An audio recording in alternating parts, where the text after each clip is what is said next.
ایک شخص نے اپنی بیوی سے کہا تو اپنے باپ کے گھر گئی تو تمہیں 3 طلاق. تو اس نے اپنا گھر بچانے کے لیے جانا چھوڑ دیا. کچھ دنوں بعد اس کا باپ مر گیا تو وہ نہ رہ سکی. اس نے کہا میرا گھر جاتا ہے تو جائے، باپ کی شکل نہ دیکھوں یہ کیسے ہو سکتا. وہ گھر چلی گئی، باپ کی میت کو چلی گئی. تو لوگوں میں یہ بات مشہور ہو گئی کہ طلاق ہو گئی، فیملی میں یہ بات مشہور ہو گئی طلاق ہو گئی. تو کسی عالم سے پوچھا انہوں نے کہ جی یہ قصہ ہے طلاق ہو گئی؟ تو انہوں نے کہا نہیں طلاق نہیں ہوئی، کہ اب جب وہ گئی ہے تو اپنے باپ کے گھر نہیں گئی، اپنے بھائیوں کے گھر گئی ہے. کہ باپ کا گھر وہ نہیں رہا، وہ گھر بھائیوں کا ہو گیا. ابھی میت بیڈ روم سے نہیں نکلی، ابھی بیڈ روم سے نہیں نکالا گیا اور گھر پرایا ہو گیا. ابھی طلاق نہیں پڑی، اس لیے کہ اب گھر باپ کا نہیں ہے، بھائیوں کا. تو پیسہ کہتا ہے فیکٹری، کاروبار، کنسٹرکشن، تجارت، زراعت، کپاس، منڈیاں، باغات، وہ کہتے ہیں موت تک. موت آئے گی تو میری تقسیم در تقسیم ہوگی، چھینا جھپٹی ہوگی، لڑائیاں ہوگی. اگر مجھ سے نفع اٹھانا ہے موت تک، موت کے بعد میں تیرا نہیں. انہوں نے کہا تیرا ستیہ ناس ہو، تو میرے کسی کام نہ آئے. پھر اس نے کہا میرے بیٹو تم کسی کام آؤ گے؟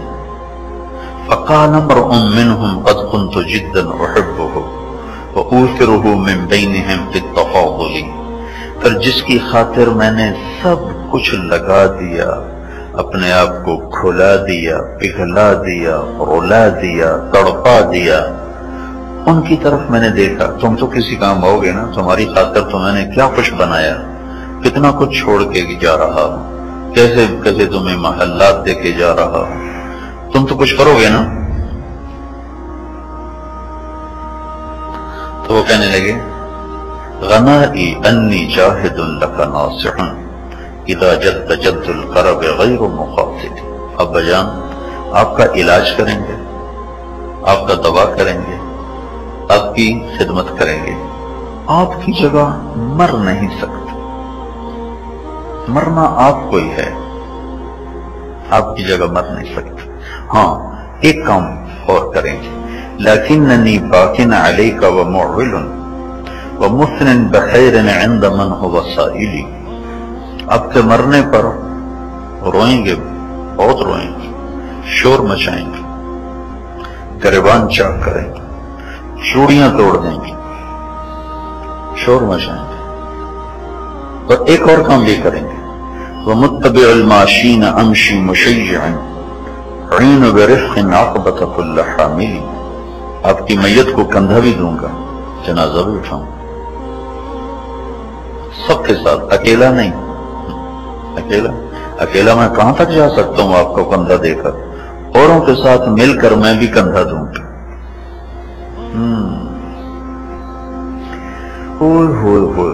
اگلا شعر عجیب ہے. الى بیت مثواک الذی انت مدخل وارجع مقرونا بما هو شاغل کأن لم تکن بینی وبینہ خلة ولا حسن ود مرة في التباذل فذلك اہل المرء وذاك غناؤهم وليس وإن كانوا حراسا بطائل. ابا جان، اما جان، آپ کو قبر تک لے جاؤں گا، قبر میں اتاروں گا، مٹی بھی ڈالوں گا، پھر میں واپس چلا جاؤں گا. مجھے اور بھی بہت کام ہے، مجھے اور بھی بہت کام، مجھے اور بھی بہت کام، میں واپس چلا جاؤں. بما هو شاغلی، وہ ایسے کام ہیں جو مجھے آپ کی یاد بھلا دیں گے. یاد بھی نہ رہے گا، آپ کی یاد بھلا دیں گے. کہاں تک بھلائیں گے؟ کأن لم تکن بینی وبینک خلۃ، ایسے ہو جائے گا ولا حسن ود مرۃ فی التباذل، اما ابا ایسے ہو جاؤ گے تم ہمارے لیے کہ جیسے ہم نے کبھی تمہارے ساتھ مل بیٹھا ہی نہ تھا، مل کے کھایا ہی نہ تھا، ساتھ بیٹھے بھی نہ تھے، ساتھ چلے بھی نہ تھے، ایسے ہو جاؤ گے جیسے کبھی دیکھا ہی نہ تھا۔ فلا حسن بد مرۃ فی التبادل، یاد بھی نہیں رہے گا۔ ذالک اہل المرء وذاک غناؤہم، یہ ہے تیرا دھن اور یہ ہے تیری اولاد، ارے دیوانے کس بات پہ فخر کرتا ہے۔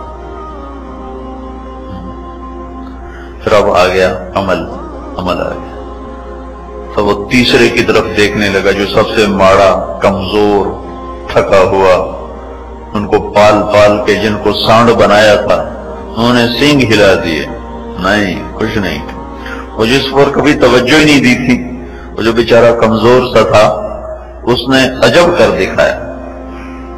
فقال امرؤ منهم انا الاخ لا ترى اخلك مثلي عند كرب الزلازل لدى القبر تلقاني هنالك قاعدا اجادل عنك القول رجع التجارد واقعد يوم الوزن في الكفة التي تكون عليها جاهدا في التفاقل فلا تنسني بالا مكاني فإنني عليك شفيق ناصح غير خاذل فذلك ما قدمت من كل صالح تلاقيه ان احسنت يوم التواصل۔ تو تیسرا بھائی بولا، بھائی نہ میں پیسے جیسا ہوں نہ میں اولاد جیسا ہوں، جب تیری موت کا جھٹکا تیرے اوپر آئے گا تو میں برداشت کروں گا، تیرے سکرات کو میں برداشت کروں گا۔ جیسے گاڑی جب جھٹکا لیتی ہے تو شوق سے اس کو برداشت کرتے ہیں، سواری کو نہیں محسوس ہونے دیتے۔ جو اچھے شوق سے گاڑی صحیح ہو تو وہ خود جھٹکا کھاتی ہے، اس کو نہیں جھٹکا دلاتی، وہ آرام سے جاتا ہے۔ تو عند کرب الزلازل، ایک دفعہ عیسیٰ علیہ السلام نے نا ایک میت کو زندہ کیا تو اس سے کہا واپس چلے جا، کہنے لگا ایک سفارش دوبارہ مجھے موت کی تکلیف نہ ہو، مجھے مرے ہوئے 400 سال ہو چکے ہیں، موت کا درد ابھی تک میری ہڈیوں میں موجود ہے۔ تو عمل کیا کہتا ہے؟ عند کرب الزلازل، جب موت تجھے زلزلائے گی اور تمہیں تھر تھرائے اور کپ کپائے گی تو تیرے زلزلے میں برداشت کرو، تجھے سکھ ہو۔ میرا ایک ساتھی تھا رائمنڈ میں، ہم اکٹھے پڑھتے تھے، مجھ سے 1 سال پیچھے تھے، تو وہ رائمنڈ میں پڑھتے پڑھتے ہی اس کا انتقال ہو گیا۔ تو اس کا میرا بستر سے ساتھ عبداللہ اس کا نام تھا، بڑا لمبا قد تھا اس کا۔ تو اس پر نا 3-4 دن ہسپتال میں بڑے سکرات رہے، بہت غشی کی کیفیت اور بری حالت۔ تو جب اس کا انتقال ہوا تو میں نے اللہ سے دعا کی کہ یا اللہ مجھے خواب میں اس کی ملاقات کرا۔ تو وہ مجھے خواب میں ملا، تو میں نے اس سے پوچھا کہ عبداللہ تمہارا انتقال ہو گیا ہے؟ کہنے لگا ہاں۔ میں نے کہا تمہیں موت کی تکلیف آئی؟ چونکہ میرے لاشعور میں اس کا وہ 3-4 دن کا تھا۔ کہنے لگا مجھے کوئی تکلیف نہیں، مجھے کوئی تکلیف نہیں۔ عند کرب الزلازل، تو میں برداشت کروں۔ میں نے کہا تو کیسے ہوا تھا؟ کچھ بھی نہیں، بس ایک فرشتہ آیا تھا، اس نے میرا انگوٹھا پکڑ کے کہا اللہ کے پاس چلو۔ میں نے کہا چلو، تو میں چلا گیا۔ میں نے کہا تمہاری روح کیسے نکلی تھی؟ کہ بس ایسے نکل گئی تھی۔ اس نے دونوں ہاتھوں سے کہا کہ بس ایسے نکل گئی تھی۔ تو میں نے دیکھا ایک نورانی سی چیز یوں نکل کے اوپر چلی گئی اور وہ بھی غائب ہو گئی۔ تو موت، تو عمل کہتا ہے تیرے موت کے جھٹکے میں برداشت کروں۔ پھر اللہ کے نبی نے فرمایا میں نے قبر سے زیادہ خوفناک منظر کہیں نہیں دیکھا۔ تو اگلا وہ کہتا ہے لدى القبر تلقانی هنالك قاعد، اجادل عنق القول رجعت تجادلی، جب تو قبر میں آئے گا تو میں پہلے پہنچ چکا ہوں،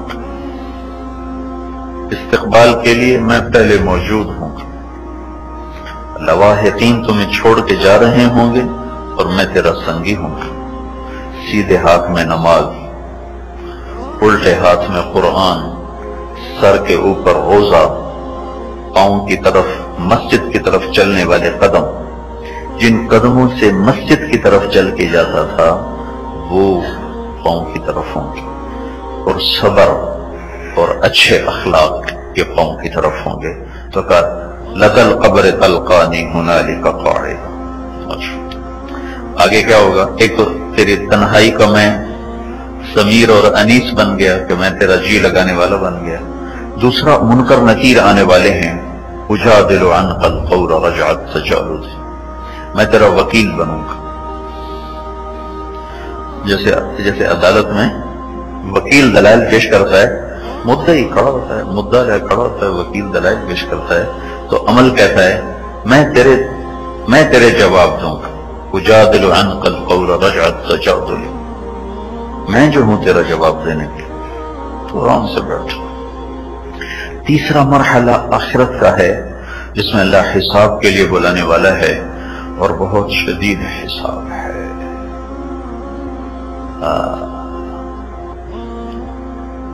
امام مالک فرمایا کرتے تھے تمہارا کیا خیال ہے کہ میں اس واعظ و ارشاد پہ اور درس حدیث پہ میری آنکھیں ٹھنڈی ہوتی ہیں؟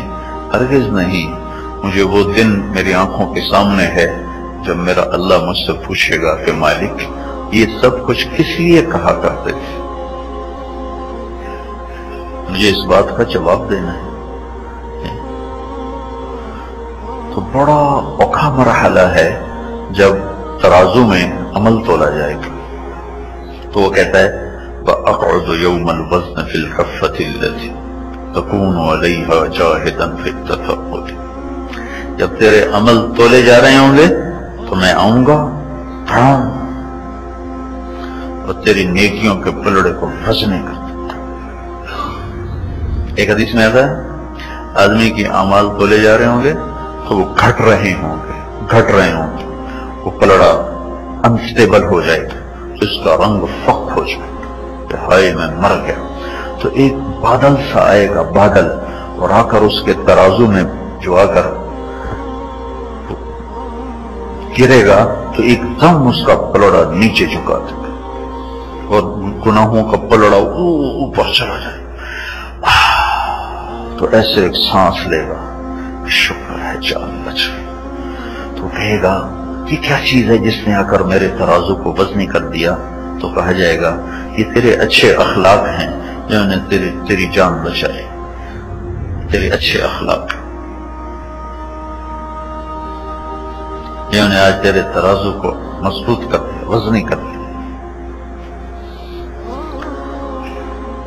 تو پھر آگے کہتا ہے فلا تنسنی، مجھے نہ بھولنا، وَعْلَمْ مَكَانِي، میری سمجھ، میرے مرتبے کی سمجھ تجھے آ گئی، فَإِنَّنِي عَلَيْكَ شَفِيقٌ نَاصِحٌ غَيْرُ خَاذِلٍ، تمہیں سارے چھوڑ گئے، میں نے نہیں چھوڑا، فَذَلِكَ مَا قَدَّمْتَ مِنْ كُلِّ صَالِحٍ، یہ وہ تیرا عمل ہے جس کو تو آگے بھیجے گا، تُلَاقِيهِ إِنْ أَحْسَنْتَ يَوْمَ التَّوَاصُلِ، محشر کا دن تو اس کا صلہ پا لے گا۔ تو اللہ کے نبی کی روتے روتے ہچکیاں لگی، داڑھی آنسوں سے تر ہو گئی، اور مسجد میں صحابہ کی چیخ و پکار سے مسجد میں شور مچ گئی۔ تو پھر جب کبھی صحابہ آخرت کی یاد چاہتے تھے تو عبداللہ بن قرظ کو بلاتے، اللہ کی شان 10 لاکھ حدیثوں میں یہ ایک ہی واقعہ عبداللہ بن قرظ سے مروی ہے، اور وہ آخر ہے، انتہا درجے، ایک ہی یہ حدیث ان کی طرف سے آتی ہے اور وہ بھی انتہا درجے کی، وہ ایک ہزاروں پہ بھاری ہے۔ تو جب کبھی صحابہ کا جی چاہتا آخرت کو یاد کریں تو ان کو بلاتے، کہتے عبداللہ ہات القصیدۃ، سنا، تو پھر وہ سناتے تھے۔ یہ محفلیں ہمارے پاس کوئی نہیں رہی جس کی وجہ سے ایمان میں وہ بہار نہیں۔ ابھی ہم نے تھوڑی سی ایمان کی بات کی، آپ سب کے چہرے میں بدلے ہوئے محسوس کرتا ہوں۔ میں نے کو کھلایا تو کچھ نہیں، ایمان کے بول دلوں کو تازہ کر دیتے۔ تبلیغ کے کام میں یہ بول مسلسل سننے کو مل رہا ہے، اس لیے میں ہر دفعہ آنے والے حجاج کرام سے کہتا ہوں پاکستان واپس جا کر وقت ضرور لگائیں، تبلیغ میں وقت لگائیں۔ اگر اپنے ایمان کو آگے بڑھانا ہے، اس میں بشاشت کو باقی رکھنا ہے اور یہ آگے بھی ترقی کرتا رہے، تو یہ تبلیغ کا کام اس کے لیے ایک مسیحا ہے۔ پچھلے 1000 سال میں ایسا کام نہیں ہوا، لیکن میں مبالغہ آرائی سے نہیں کہہ رہا ہوں۔ تو آپ بھائیوں کی خدمت میں گزارش ہے کہ دعوت کے اعمال میں، تبلیغ کے کام میں وقت دیا کریں، اس سے بشاشت آئے گی، بہار آئے گی۔ تو میں یہ عرض کر رہا تھا کہ انسان کا جو سب سے بڑا سرمایہ ہے وہ اس کا عمل ہے۔ تو ایک عمل ہم نے کیا، حج، اللہ اسے ہمارا سرمایہ آخرت بنا دے۔ تو میرے سر میں درد تھا، ایسی باتوں میں سے بات نکل گئی۔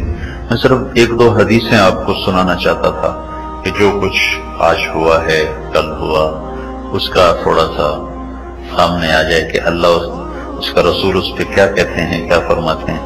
لیکن ان باتوں میں سے باتیں نکل گئیں تو کچھ اور باتیں بھی آپ کے سامنے آ گئیں۔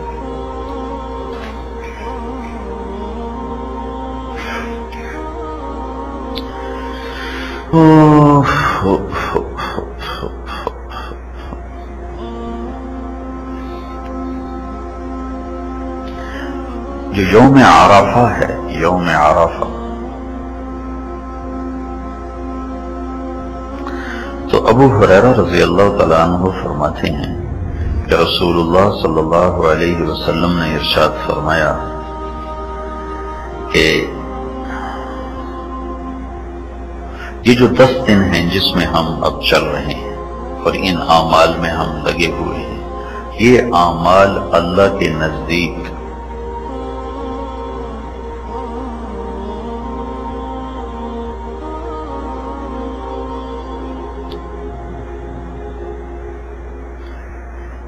ایک سال کے مسلسل روزے کے برابر، 1 سال کے مسلسل قیام کے برابر اور لیلۃ القدر کے قیام کے برابر یہ 10 دن کا عمل ہے جو آپ کر رہے ہیں۔ دوبارہ سنیں، 1 سال کے روزے کے برابر، 1 سال کی تہجد کے برابر اور اس کے ساتھ شب قدر کی عبادت کے برابر، اور شب قدر تو پھر 80 سال سے اوپر چلی جاتی ہے۔ یہ 10 دن کا عمل اللہ کی بارگاہ میں ایسا قیمتی اور ایسا اعلیٰ ہے، تو آپ نے فرمایا ان دنوں میں سبحان اللہ، الحمدللہ، لا الہ الا اللہ، اللہ اکبر، اس کو کثرت سے پڑھو کہ اس میں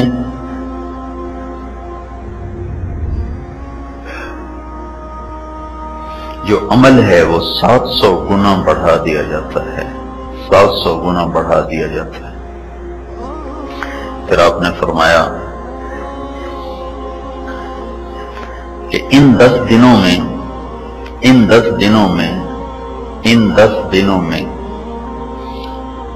ان اعمال میں لگنا یہ اس جہاد کے برابر ہے، یہ اس جہاد کے برابر ہے جس میں دن میں روزہ رکھا جائے اور رات کو پہرا دیا جائے، سوائے اس کے ایک ہی شخص ہے جو اس سے بھی اوپر جا سکتا ہے، یہ وہ ہے جو اپنی جان مال کے ساتھ شہید ہو جائے، تو اس کا استثناء ہے۔ باقی جتنے بھی ہیں وہ اس سے نیچے ہیں، اس سے نیچے ہیں۔